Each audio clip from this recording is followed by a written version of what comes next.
මේ සිද්ධිය වෙද්දි මගේ වයස අවුරුදු 42යි. එතකොට මට දුවලා දෙන්නෙක් ඉන්නවා.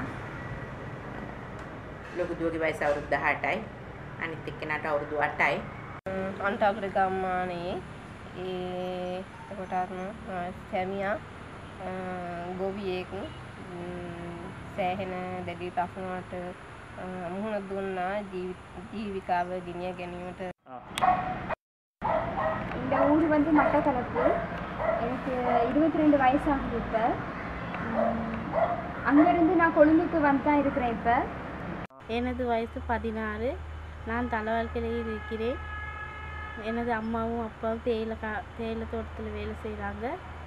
මගේ ලොකු දුවට අවුරුදු 18ක් නිසා අනික මම පොඩි ව්‍යාපාරයක් කරගෙන යනවා. ඒක කරගන්න යන්නේ තනියම මම.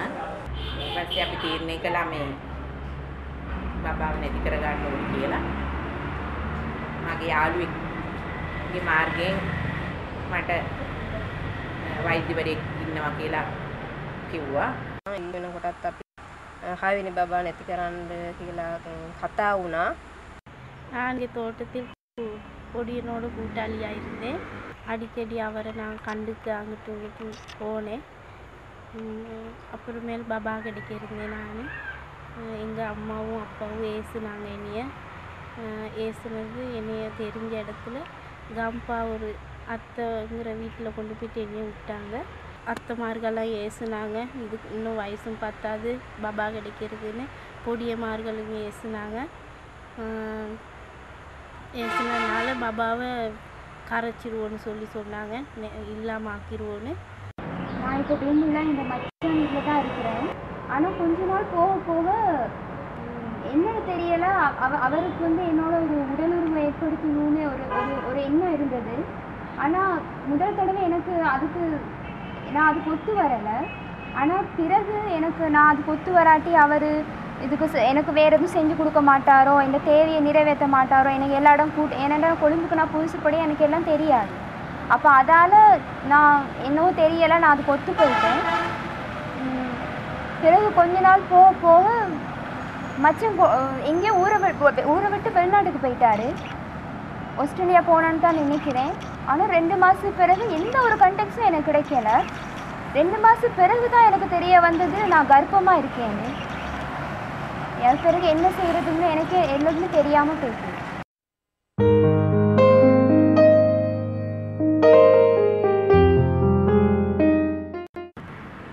වෛද්‍යවරයා මාව ශල්‍යාගාරයට එක් කරගෙන ගියා. එතන හිටියා නර්ස් දෙන්නේ. වෛද්‍යවරයා මාව පරීක්ෂා කරනකොට මට හිතුණා මම අධික රුධිර පීඩනයෙන් පෙළුණා කාලයක්. මට ඒක නිසා බයක් හිතුණා. ඒගොල්ලන් හැබැයි කිසිම දෙයක් චෙක් කරේ නැහැ මේක කරන්න ඉස්සෙල්ලා. ඒ සිදු කරනකොට මට ඉතාම වේදනාවක් ඇති වුණා. සැරයක් දෙසරයක් විතර ඒ කරන්න උනා. ඒක මට දැනුණ විදිහට අඬු මාර්ගයෙන් කරේ. මට දැනුණා මොනවා හරි දෙයකින් අඬුවක් වගේ ටූල් එකක් වගේ දෙයක් තමයි මට දැනුනේ.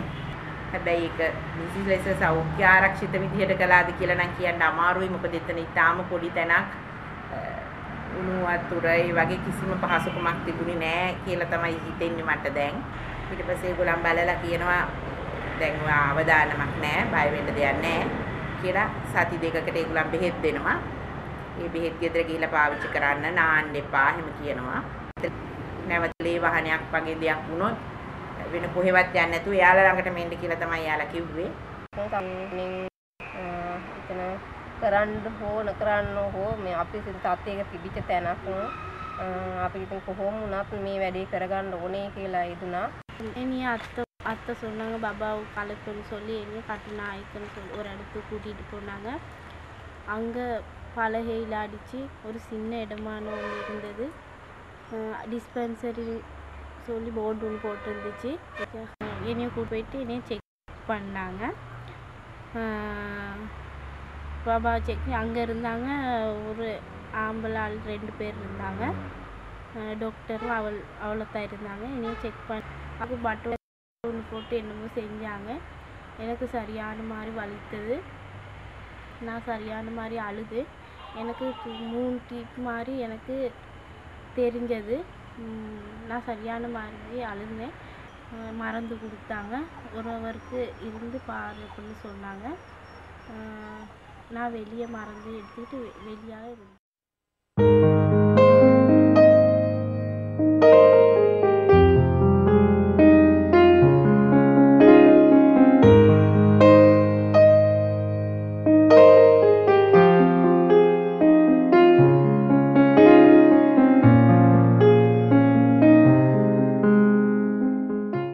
තරුණ වයසක මගේ වයසේ හිම අයත් හිටියා.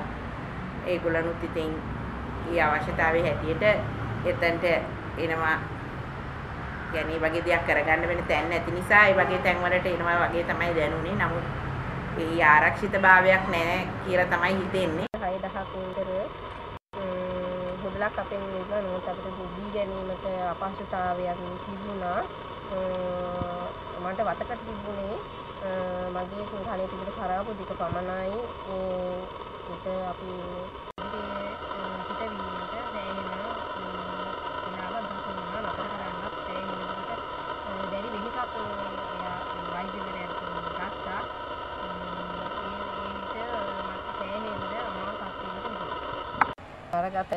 ඊට පස්සේ මට තේරෙන්නේ ගස්ලබු නැට්ටකින් මේ දේශීය විදිහට කරන වගයි මට තේරුණා. அங்கே எல்லாம் சல்லி எல்லாம் போணுச்சு. எனக்கு 8500 ரூபா.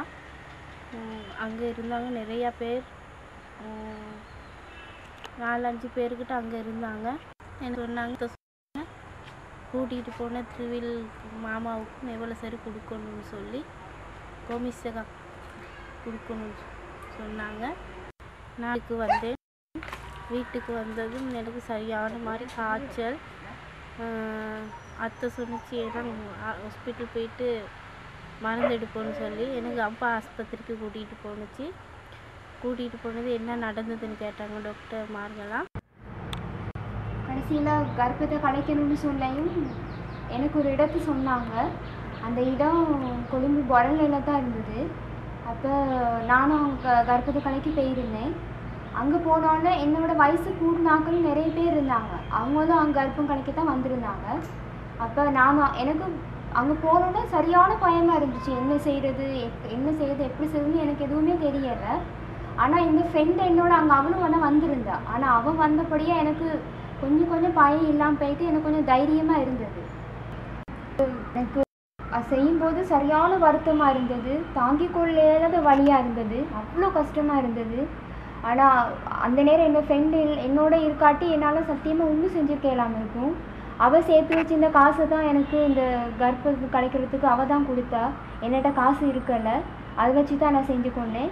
அப்புறம் டாக்டர்ஸ் எனக்கு ரத்தம் போகிறத நிப்பாட்டுறதுக்கு டேப்லெட்லாம் கொடுத்தாங்க. எனக்கு அந்த இடத்த விட்டுட்டு வெளியே வர நேரம் உடம்பெல்லாம் அப்படி நடுங்குச்சு. எனக்கு உடம்புல சக்தியே இருக்கல. அவ்வளோ கஷ்டமாக இருந்தது.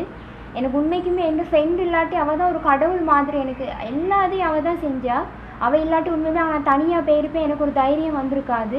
அப்புறம் உடம்புல ஒரு சக்தியும் இருக்கல. அவள் தான் என்னை அந்த இடத்துலேருந்து வெளியே கூட்டிகிட்டு போயிட்டு எல்லா ஹெல்ப்பும் செஞ்சா. அவள் இல்லாட்டி இன்றைக்கி நான் தனியாக ஒரு ஆளாக தான் நின்றுருக்கோம்.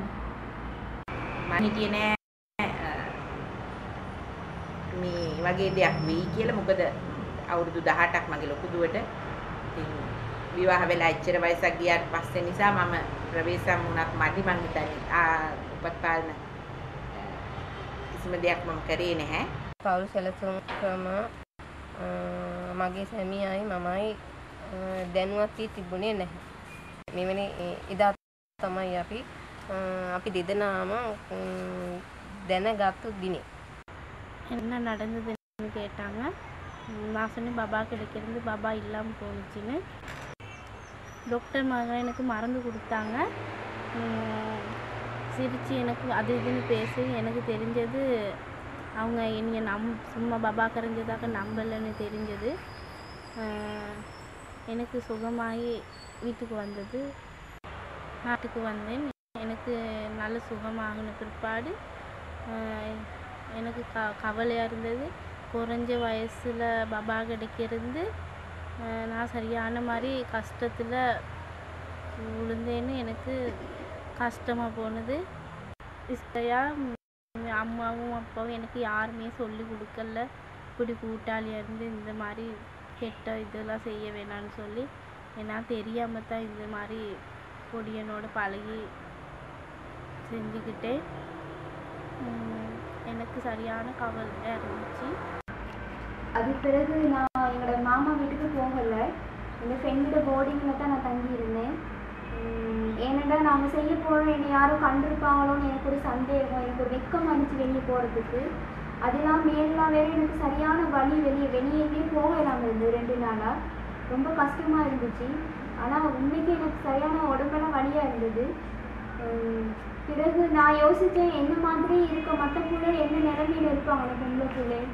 ஏன்னா இப்போ எங்கள் ஃப்ரெண்டாக இருக்க போய்ட்டு அவன் எனக்கு எல்லா ஹெல்ப்பும் பண்ணி எனக்கு இன்னைக்கு இதே நான் வேறு ஒரு ஃப்ரெண்டு போயிருந்தா அவங்களும் எனக்கு கைட்லாம் கலட்டி எல்லாம் ஹெல்ப் பண்ணியிருப்பாங்க, என்ன யூஸ் பண்ணிட்டு விட்டுட்டு போயிருப்பாங்க. ஆனால் இவளாக இருக்க போய்ட்டு என்னை கூப்பிட்டு போயிட்டு எனக்கு ஒரு ஹெல்ப் பண்ணி இப்போதைக்கு வச்சிருக்கிறா. ஆனால் இந்த நிலைமையில் நான் இந்த மாதிரி ஒரு சுச்சுவேஷன் நடந்தபடியாக தான் இந்த மாதிரி எத்தனை பெண்கள் இந்த மாதிரி ஒரு அனாதரவான சூழ்நிலையில் கஷ்டப்பட்டு இருக்காங்கிறது என்னால் புரிஞ்சிக்க முடிஞ்சது. இந்த சுச்சுவேஷனில் தான் நான் புரிஞ்சுக்கிட்டேன்.